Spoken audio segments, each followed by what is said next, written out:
Okay, guys, I had mentioned that I was going to make a video about vector operations, and here is that video. I'm going to start by reviewing or reiterating some of what we went over in class that related to vector addition. So let's start with that, vector addition. And just sort of a word of caution, when I say addition, I don't necessarily mean adding, I just mean combining. So we aren't necessarily just merely summing two vectors, we're actually combining them. So and we essentially went over 4 different ways that we could do this. The first way is if the two vectors are parallel, right? So for instance, if I had, let's say I have a vector that is, I forget what values we used in class, but if I had a vector that had a value of 5, and then I had another vector going in the same direction that had a value of 2, I would simply, in this case, this is the case where I do simply add them and I get a single vector that has a magnitude of 7. So these vectors, this could be a displacement vector, so maybe this is indicating that a person walks 5 miles east and then walks another 2 miles east, and then of course we would say that in total they walked 7 miles east. And that's a pretty straightforward situation. The second one is also pretty straightforward. That's when they're anti-parallel, which is just a fancy way of saying backwards. So maybe I go 5 miles. Ooh, let's do it in blue again. Maybe somebody walks 5 miles east and then turns around and walks 2 miles west, right? So now they're opposite one another, and again, this is pretty straightforward. You merely subtract them, which is 3 miles, and since east is bigger than west, it's 3 miles east is your combined vector. Real quick word, the combined vector, so the 7 and the 3, I refer to these as resultants, right? That's that vocab word, resultant. The resultant is the resultant that you get when you combine two vectors. So that's when you hear me say that word resultant, that's this thing, the 7 or the 3, the thing that you get at the end of the vector addition. The third case is a little bit more complicated, but not too bad. That's the case where the two vectors that you're trying to combine are perpendicular. Perpendicular. So now let's say we've got 5 and 2 and they're at right angles. So maybe that looks like this. Maybe somebody walks 5 miles north. So that's north from the starting position, and then turns and goes east 2 miles. 2 miles east. So what's the resultant here? What do we get when we combine these? Well, first of all, if I were to draw this graphically, the resultant goes from the starting point to the ending point, right? Here's where I started. I went north and then east, and I ended up here. So the resultant is this. So in terms of the line, that's the resultant that I would draw. And to figure this out, all we need to do is the Pythagorean theorem, right? This is a right angle, and so I could say the resultant here, r, is going to be the square root of 2 squared plus 5 squared. Okay, so that's going to be square root of 2 squared plus 5 squared, and just so that we're clear on this, I break out the handy calculator. Let's clear this out. So 4 plus 25, and I think I have a square root button in here somewhere. Well, this will let me go to any power. Let me see. Oh, here we go, right here. So that's 29. Square root is 5.38 or 5.4. I'll say 5.38. 5.38. That's my resultant. The resultant vector is 5.38, which means that if I walked 5 miles north, 2 miles to the east, that would be the same as walking 5.38 miles in this straight line. Obviously, it's shorter, right? It would be shorter to do this hypotenuse than to actually take these two vectors, right? This is 7 miles total, and this is only 5.38. It would be nice to be able to indicate the angle, right? So how would I indicate this angle? I'm calling that angle theta. Well, that is where we can use our trig functions, sine, cosine, and tangent. So I can use any of them because I've got the two legs and now I've got the hypotenuse, so I could use any of them. Maybe I'll use the tangent for this case, so I'll say the tangent of theta is 2 over 5, right? SOHCAHTOA, T-O-A, TOA. Tangent is opposite over adjacent. Opposite is 2, is opposite the angle. 5 is adjacent. So theta now is the arctangent of 2 over 5. Let's get that calculator back. On this calculator and this little thing I have in my computer, all I have to do is say 2 divided by 5, enter 0.4, and then over here I hit inverse and tangent. Here's tangent. And then we get 21.8 degrees. So this is 21.8 degrees. On the graphing calculator, you have the second button, the second button, and then tangent, and that's where you'll find that it'll look like this, tan -1. That's the arctangent, same thing. So that means that this angle here is 21.8 degrees east of north. That's how you would indicate that. So the resultant vector is 5.38 miles, 21.8 degrees east of north. Okay, so those three cases are easy. Slightly trickier case now is sort of other angles. So what if you had, I'm just calling this other angles. In other words, what if it's not in the same line opposite or at 90-degree angles? So maybe we have something here. I'll draw 2 out. I'll say, what if I had like, oh, that's sloppy. 5 in this direction. Actually, I take that back. I'm going to go 5 miles east. 5 miles east. And then I'm going to turn and go 2 miles in this direction. 2. And I'm going to tell you here that this angle, which again I call theta, that theta is, let's say that this angle between them is, I don't know, 25 degrees. Okay? How would I combine these? Well, I can't use the Pythagorean theorem. Hopefully that's clear that I can't just use the Pythagorean theorem because there's no right angle, right? The Pythagorean theorem comes into play when the two vectors are at right angles. But in this case, the vectors aren't, right? It's at this angle of 25 degrees. And so here's where the law of cosines comes in handy. So the law of cosines, let's go over that. Law of cosines says if you've got a triangle, I'm just going to draw a random triangle here. Okay, and let's call this A, this B, and this C. And then, actually, I'm going to do it this way. Big A, big B, big C. And then these angles here, this is little c, little a, and little b. So the angle little b is opposite side b, angle little a is opposite side a, and angle little c is opposite side c. And the way this works now, so again, this is the law of cosines here, is what we can say here is a squared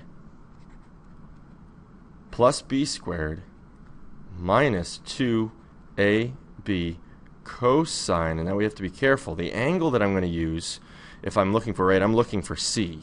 I have a and b. The idea here is I have a and I have b, and I'm looking for c, right? So I should have said this. C squared equals a squared plus b squared minus 2ab cosine of what angle? It's always this angle, okay? It's always this angle right here between these two. So in this case, cosine of angle C. Okay, so side C squared equals side A squared plus side B squared minus 2ab times the cosine of this angle. This is the angle here that I'm looking at. That's this angle here. That's this guy. So that's the law of cosines. And this relationship will work for any triangle, not just right triangles. So in the case of our problem over here, this is what I'm calling A, this is B, and C is the resultant that I'm looking for, right? I'm looking for my resultant. Here's my resultant. I'll call that R. So R is what I'm looking for, right? And R is essentially, R is C. So I'm going to say R squared equals A squared plus B squared minus 2AB cosine, what angle? This angle theta that I've been given, right? Because that's opposite. That's this angle, same angle as that. So then, what do I say? I say R is going to be the square root of, what is this? This is 5 squared, 25, that's 29. So it's square root of this thing, which is going to be 29 minus, what do we have here? Well, that's 2 times 5 times 2, right? 2 times 5 times 2 equals 30. 30 cosine 25. All right, so now let's finish the calculation. That's pretty sloppy. Let me try that again. 30 cosine 25 degrees. So let's finish the calculation now. So clear, 29 minus 30 cosine 25. Ooh, shoot. My calculator doesn't work that well. 29 minus, now you have to use parentheses, I guess. 25 cosine times 30. Enter. It says 1.8. Okay, so that's everything under here, and then I've got to take the square root of that. So 1.345. So let's go back to this. So this equals 1.35. Okay. So hopefully that makes sense. You go here, turn through this angle, and then our resultant here is 1.35.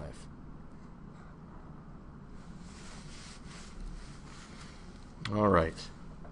So that's a review of we basically did all of this in class, but I wanted to review this briefly, quickly. And now I want to move on to something that's new. So we didn't get to this in class, but I want to review this. And that's the opposite of vector addition. What if you have a vector and you want to split it up into multiple vectors? So this is something called vector resolution. Sometimes this is called vector decomposition. Sometimes it's called vector resolution. It's breaking a vector into pieces. So why would you do that? Well, let's imagine I walk. Now I walk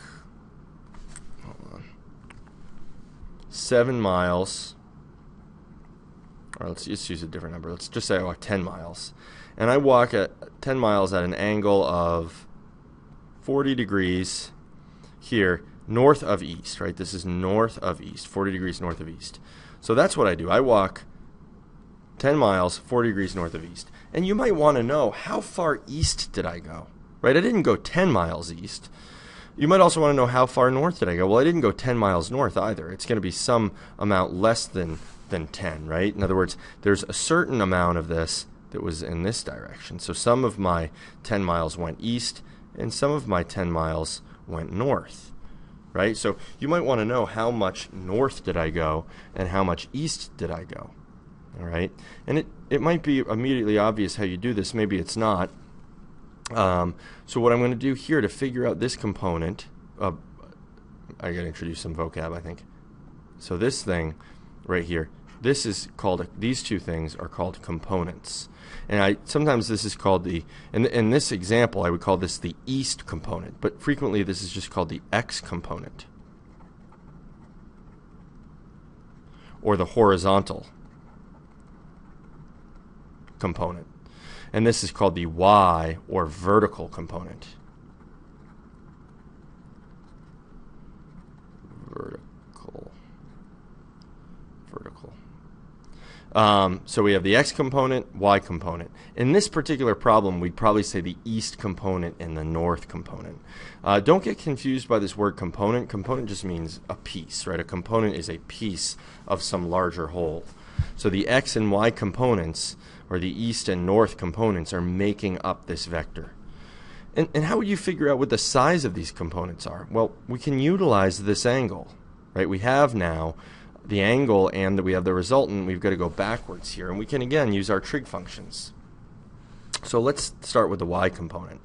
So the y component would equal, well, or we're not going to figure out what it equals yet, but how could we approach this? Well, I've got this angle, right? I've got the angle theta, and I know this. This is now the 10 is the hypotenuse, right? So I know the hypotenuse. What I don't know is the opposite angle, right? The side that's opposite the 40-degree angle. So what do I have? I've got the hypotenuse, and I'm looking for the opposite, right? So I've got hypotenuse, and I'm looking for opposite. So I'm looking for something that involves O and H, opposite and hypotenuse. Well, that's sine, right? So SOHCAHTOA. So I'm going to use sine here. I'm going to say here the sine of 40 degrees equals opposite, that's y, that's what I'm looking for, over the hypotenuse, which is 10. So this is the thing I'm trying to isolate, so I can say y equals 10 sine 40. So 10 sine 40. Okay, go ahead and calculate that. 10, oh shoot, I've got to do 40 sine times 10. And that gives me 6.4, let's say. This equals 6.4 miles. So if I went 10 miles in this direction, 40 degrees north of east, that's 10 miles north. I was 10 miles north of where I started. All right, what about the x component? Let's think about the x component here. Okay, well, what am I going to use now? I have the hypotenuse. I'm looking for adjacent. So I have hypotenuse, and I'm looking for adjacent. So A and H, that's cosine, right? So SOHCAHTOA, adjacent and hypotenuse. So I'm going to say cosine 40 degrees equals adjacent, that's my x, over 10. So x equals 10 cosine 40 degrees. 10 cosine 40. Calculator back out. 40 degrees cosine times 10 is 7.66. So let's just say 7.7 miles. Okay? And that's really all there is to vector resolution. Using the sine and cosine to split a vector into x and y components. Make sure you know when to use sine and when to use cosine, right? So frequently we're given angles in problems. You'll frequently see that the angle is given with respect to an x-axis. Like this was, right? It's above the x. I gave this angle. Anytime that's the case, the x component is going to be given by cosine, and the y component will be given by sine. But bear in mind that if I had instead given you this angle right here, right? This angle right here is 50 degrees. Then the y you'd use the cosine. You'd say 10 cosine 50, and you'd have 10 sine 50 here. You get the same answer, right? Because the sine and cosine of complementary angles have the same value. In other words, the sine of 40 equals the cosine of 50. So you end up with the same answer. But just be careful, depending on what angle you're using, 40 or 50, that dictates whether or not you're going to use sine or cosine for your two components. So make sure you remember your SOHCAHTOA when you're doing this, and that should be that should keep you hold you in good stead. And now, actually, we can put the two pieces together. The last thing I'm going to do is I'm going to show you how you could use both of these to do kind of a nasty problem. So I'm going to kind of think of a tricky problem. Let's say we go 5 north, and then we're going to turn this direction. I'm going to give myself a little more room up here. 5 north, and then I go... Actually, I'm going to start over. I want more room. 5 north, and then I'm going to turn and go 6 miles this way, and then I'm going to turn again now and go, actually, let's make that a steeper angle. Let's go like this and go 4 that way. And I'm going to give you these angles now. This angle right here, let's say that this angle is 115 degrees. And then what if I give you that this angle here, this angle here I'm going to give you is, let's say that's 68 degrees. And I want to know the resultant, right? I want to know what is the total distance from here to here. That's what I'm looking for. Okay. So this actually looks like a parallelogram, but it's not going to be a parallelogram. I haven't drawn this perfectly. It looks like a parallelogram, but I'm making the point these two, the 6 and the resultant, are not going to be parallel. So how do we combine these? Well, you might look at this and say, oh, well, 5 and 6, I could do law of cosines. And you could, right? You could do law of cosines and get the resultant here. You'd find this resultant.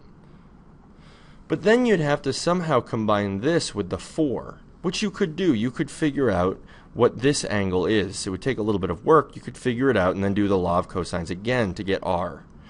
That's not, I think, the quickest way to do this, though, so we're not going to do it that way. I think here's where it's actually quicker to go ahead and break the 6 and 4 into components. So the 5 is north.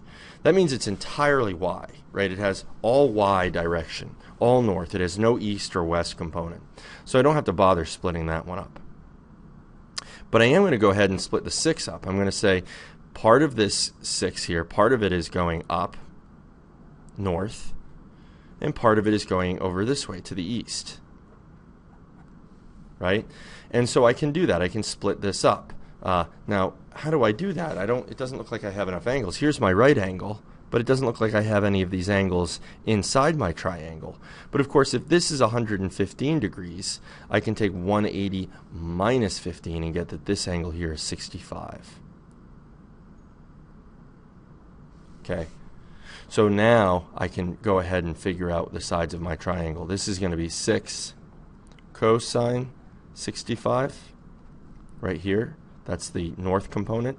And this is going to be 6 sine 65. If you're not sure how I did that, refer back to up here, right? I just split this vector into components using sine and cosine.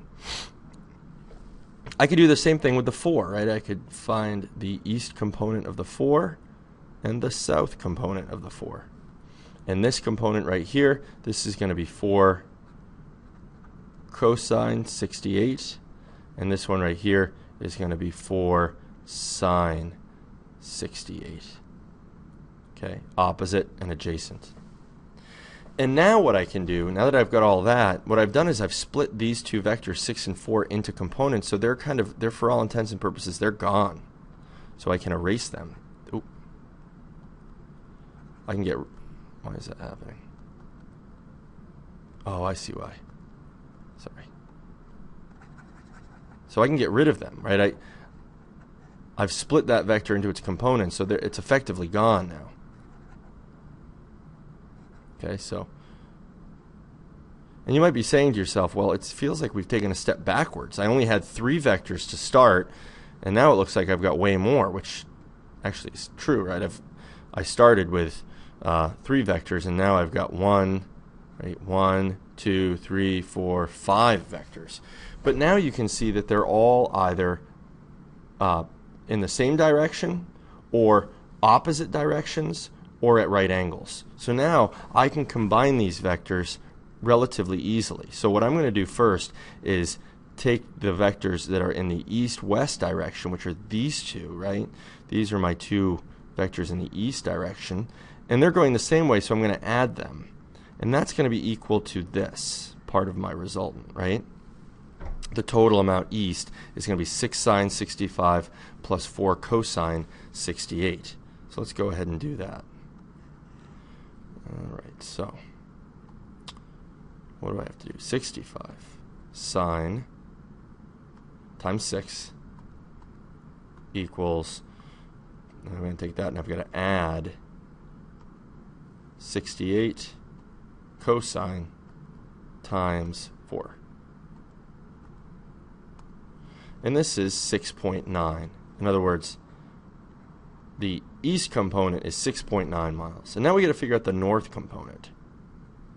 Well, I've got to take 5 plus 6 cosine 65 minus, right? This is going backwards, so minus 4 sine 68. So 5 plus,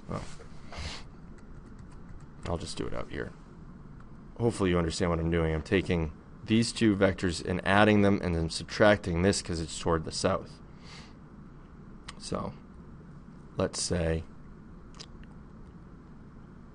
65 cosine times 6 times, I gotta start over. 65, this is much easier on a graphing calculator, cosine times 6 plus 5. And then I've got to add, or I've got to subtract from that, minus this thing, 68 sine times 4. And I get 3.8. Okay. Now R, the resultant I'm looking for, is now this is a right angle, or this is a right angle here, right? Because I've got this is east and that's north. So now I just have to do the Pythagorean theorem. So I would say this value, I'm going to square that, squared plus 6.9 squared.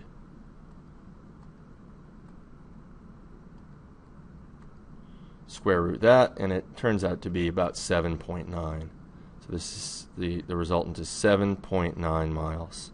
And then again, we could go ahead and figure out this angle theta if we wanted to. I'll do that in a different color. This angle theta here.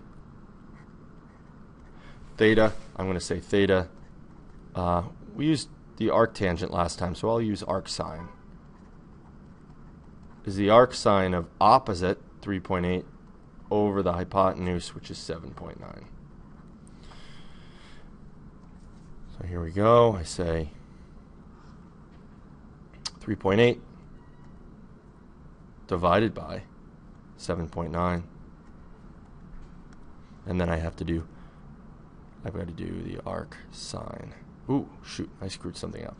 Oh, I hit this one, didn't I? Crap. So 3.8 divided by 7.9 inverse sine. 3.8 divided by 7.9. Enter. Inverse sine. There we go. So that's 28.7 degrees. Okay, so now I know that angle. In other words, those three crazy vectors that I started off with, okay, where we had, right, if you remember the three crazy starting vectors, we had the 5 north, and then we had this 6-unit vector going this way, and then we had a 4-unit vector going down like this. And now, after all this work, splitting the vectors into components, adding or combining vectors that were parallel, and then finally to get the, and that got the 6.9 and the 3.8, and then finally Pythagorean to get the 7.9, and then we found the angle. And now we know the resultant is 7.9 miles at an angle of 28.7 degrees north of east. All right, so that's a lot of work.